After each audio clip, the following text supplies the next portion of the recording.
Let's look at some examples of this. When we look at 1 plus x raised to the 6th power, we already saw that the regular binomial expansion gave us this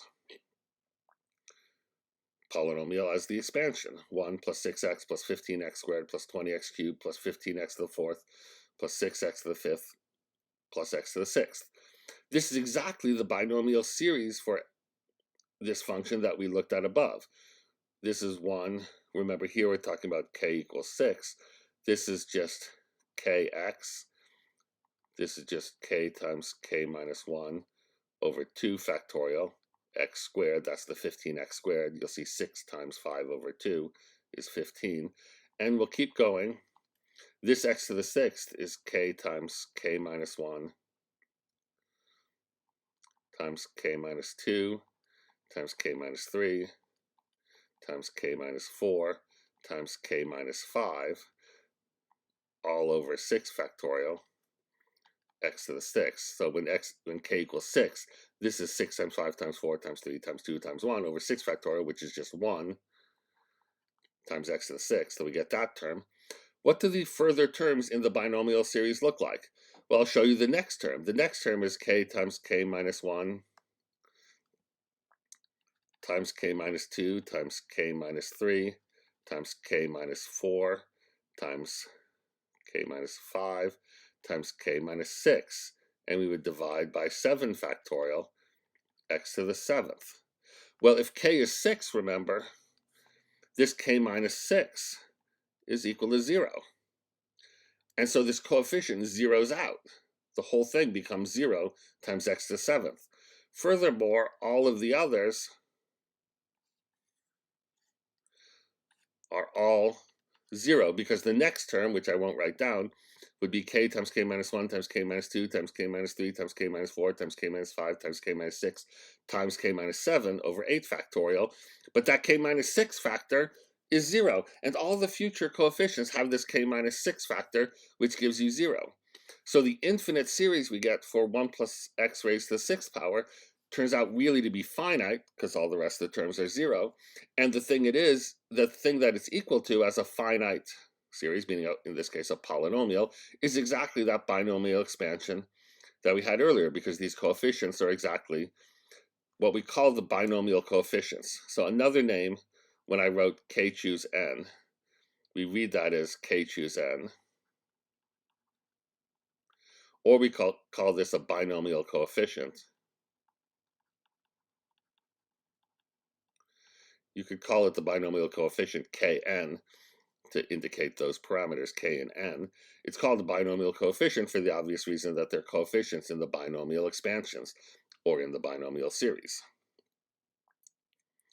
So this is pretty amazing that already what we've done in computing the Maclaurin series for the binomial function 1 plus x raised to the kth power, when k is a positive integer, we get exactly the regular old binomial expansions, which you could do using algebra years ago. But now let's see something you couldn't do before. Let's look at the square root of 1 plus x. That's just the quantity 1 plus x raised to the 1/2 power. Well, that's a binomial function here with k equal to 1/2. And if we write out the series for that, we get 1 plus kx, that's a half x, plus k times k minus 1 over 2 factorial x squared, that's this constant, k times k minus 1 times k minus 2 x over 3 factorial x cubed, and we keep going like that. These numbers, for example, this one is just 1/2, the binomial coefficient 1/2, 4 in this case. Now, that doesn't give you the answer to a counting problem because this is not an integer, but we can still use this notation for that. And I've shown you the computation of a few of those. This number 1/2 choose 4 is exactly negative 5/128. And you'll see that none of these will be 0 because none of the terms in the numerator will 0 out. So this binomial series for 1 plus x to the 1/2 power is really an infinite series. It will have a radius of convergence r equals 1.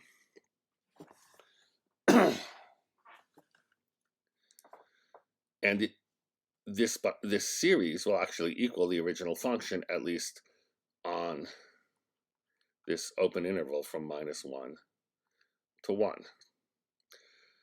Now, we've talked about Taylor polynomials. If we just look at the first degree Taylor polynomial T1, that's 1 plus 1/2 x.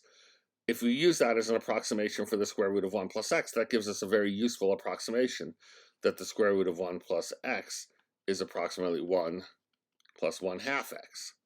Of course, this approximation is only good when x is near 0. And here's one thing about first degree Taylor polynomials as approximations. This is exactly the same as our linear approximation that you learned about in Calc 1. If you just approximated square root of 1 plus x with a linear function, which is exactly what we're doing. And it can be very useful to use 1 plus 1/2 x as an approximation for the square root of 1 plus x when x is a small number near 0. Could be positive or negative near 0. For example, the square root of 1.1 is approximately 1.05. Use your calculator to see how good that is. What's the square root of 0.96? It's approximately 0.98. Here the x would be negative 0.04. These can be very useful. How do you get a better approximation? Well, you could use higher degree Taylor polynomials, the second degree Taylor polynomial or the third degree Taylor polynomial, if you want polynomials that approximate the square root of 1 plus x even better near x equals 0. Let's look at a few more examples. Here's the k equals negative 3 case. 1 over 1 plus x quantity cubed is the same as 1 plus x all raised to the negative third power. That's k equals negative 3. And you get 1 plus negative 3x plus negative 3 times negative 4 over 2 factorial, etc. I've listed those out. And here you have exactly what those coefficients are. I'll leave this to you guys, but do you recognize these numbers 1, 3, 6, 10, 15? Do you recognize where those numbers come from?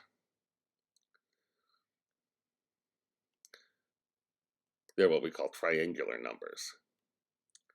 Of course, note also there's the alternation of the signs, because each time you multiply by another term here, another factor in the numerator, you change the sign. So this one's negative because you have the product of 3 negative numbers. The next one's going to be positive, etc. Again, this series will converge and be equal to the original function on this open interval from -1 to 1.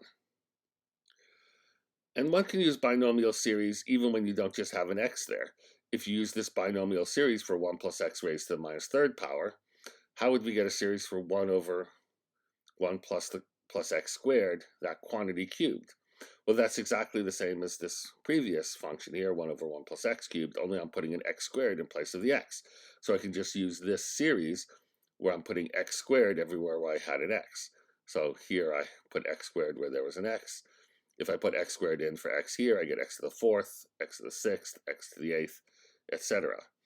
And this will work when the absolute value of x squared is less than 1, which is the same as the absolute value of x. That shouldn't be 0, that should be a 1. Less than 1. In other words, on this exact same interval, -1 to 1, this function will be represented by this series.